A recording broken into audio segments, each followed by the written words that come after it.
பாஜக மாநிலத் தலைவர் அண்ணாமலை அதிமுக ஒருங்கிணைப்பாளர் எடப்பாடி பழனிசாமியை ஏன் வெறுக்கிறார் என்பதற்கான 5 முக்கிய காரணங்களை இங்கே விரிவாக ஆராய்வோம். எடப்பாடி பழனிசாமி எப்பொழுதும் கூட்டணி கட்சிகளுக்கு முக்கியத்துவம் கொடுத்தது இல்லை. மாறாக தன்னுடன் இருக்கும் சில ஆட்களை வைத்து கூட்டணி கட்சி தலைவர்களையும் அவர்களது சமுதாய மரியாதையையும் டேமேஜ் செய்வதை வாடிக்கையாக கொண்டவர். உதாரணம், எடப்பாடி ஆட்சியில் இருந்தபோதே பிரதமர் மோடிக்கு தமிழகத்தில் உண்டான வெறுப்பு பிரச்சாரம். இது திமுகவால் செய்யப்பட்டது என்றாலும் அதற்கு முழு துணை போனது அதிமுக என்பதை யாரும் மறுத்து பேச முடியாது. தேர்தல் நேரத்தில் தொகுதி உடன்பாட்டில் முழுவதுமாக சின்ன பிள்ளைத்தனமாக நடந்து கொள்வதில் எடப்பாடிக்கு நிகர் எடப்பாடிதான் என்றும் சொல்லப்படுகிறது. இரண்டாவது, எடப்பாடி பழனிசாமி தலைமையேற்ற பிறகு அதிமுக தன்னுடைய பலத்தை மிக வேகமாக இழந்து வருவது கண்முன்னே இருக்கும் உதாரணம். தொடர்ந்து 11 தோல்விகளை சந்தித்து வரும் எடப்பாடியின் மீது அதிமுக அடிமட்ட தொண்டர்கள் பெருமளவில் கட்சிப் பணிகளை விட்டுவிட்டே வேறு வேலைகளுக்கு சென்றுவிட்டனர். அவர்களைப் பொறுத்தவரை ஜெயலலிதாவுடன் அதிமுக கதை முடிந்துவிட்டதாகவே கருதுகின்றனர்.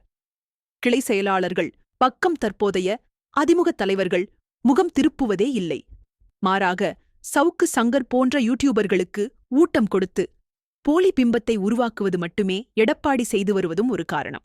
மூன்றாவது, எடப்பாடி பழனிசாமி எந்த சூழ்நிலையிலும் தனக்கு உதவியவர்களுக்கு விசுவாசமாக இருந்ததில்லை. துரோகத்தின் முழு வடிவமாகவே அவருக்கு தோள் கொடுத்து நின்றவர்கள் கருதுகின்றனர்.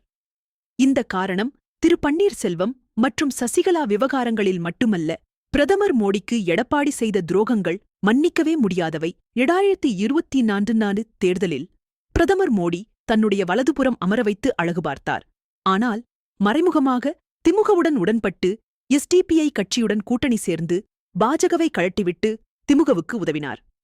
எனவே எடப்பாடியை அண்ணாமலை மிக ஆபத்தான ஒரு கூட்டாளியாக பார்க்கிறார். மேலும் 2026 தேர்தலை பாஜக அதிமுகவுடன் சேர்ந்து சந்தித்தால் மறுபடியும் எடப்பாடி திமுகவுடன் மறைமுக உடன்படிக்கைக்கு செல்ல மாட்டார் என்று உறுதியாக சொல்ல முடியாது. ஆட்சிக்கு வரவேண்டும் என்ற முனைப்பு துளிகூட எடப்பாடிக்கு தற்போது இல்லை. தன் கையை விட்டு அதிமுகச் செல்லக்கூடாது, தன்னை சூழ்ந்திருக்கும் வழக்குகளின் வீரியம் பெரிதாகக் கூடாது என்பதில் தான் முழு கவனம் செலுத்துகிறார். இப்படியிருக்கும் சூழ்நிலையில் மறுபடியும் எதிர்க்கட்சித் தலைவராக எடப்பாடியை கொண்டுவர நாம் ஏன் உழைக்க வேண்டும் என்பதில் அண்ணாமலை உறுதியாக உள்ளார். நான்காவது, தற்போது தமிழக அரசியல் களத்தில் பாஜக தினமும் மக்கள் மத்தியில் பேசுபொருளாகி வருகிறது. அண்ணாமலையின் தொடர் ஆர்ப்பாட்டம் போராட்டங்களில் மக்களின் கவனம் பாஜக மீதே உள்ளது. இந்த நேரத்தில் அவசர சிகிச்சையில் தள்ளாடிக் கொண்டிருக்கும் அதிமுகவை காப்பாற்றி உயிர் பெறச் செய்வதில் பாஜகவிற்கு எந்த பயனும் இல்லை. எதிர்மறையான விளைவுகளை மட்டுமே அது தரும் என்பதில் எந்த மாற்று கருத்தும் இல்லை. இதுவும் அண்ணாமலையின் நிலைப்பாட்டிற்கு ஒரு காரணம். 5வது ஊடகம் சில ஊடகவியலாளர்களையும் அரசியல் விமர்சகர்களையும் விலைபேசி பாஜகவுக்கு எதிராக திருப்பிவிடும் வேலையை திட்டமிட்டு எடப்பாடி செய்வது. திமுகவின் மீது அவர்களுக்கு வெறுப்பை வியாபாரமாக்கி அதை பாஜகவின் பக்கம் திருப்பும் ஒரு நபருடன்தான் டெல்லி தலைமை கூட்டணி பற்றி பேசி வருகிறது. இதைவிட வேடிக்கையான ஒரு சம்பவம் வேறு இருக்க முடியாது.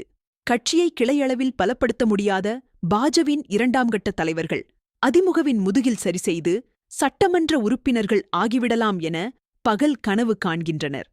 தொகுதி உடன்பாடு வரும் சூழ்நிலையில் எடப்பாடியின் துரோக முகத்தை பார்த்த தலைவர்களே இதுபோன்ற செயல்களுக்கு கூட்டணி சேருவது கட்சியின் எதிர்காலம் மீதான அவர்களுக்கு அக்கறையை கேள்விக்கு உள்ளாக்குகிறது.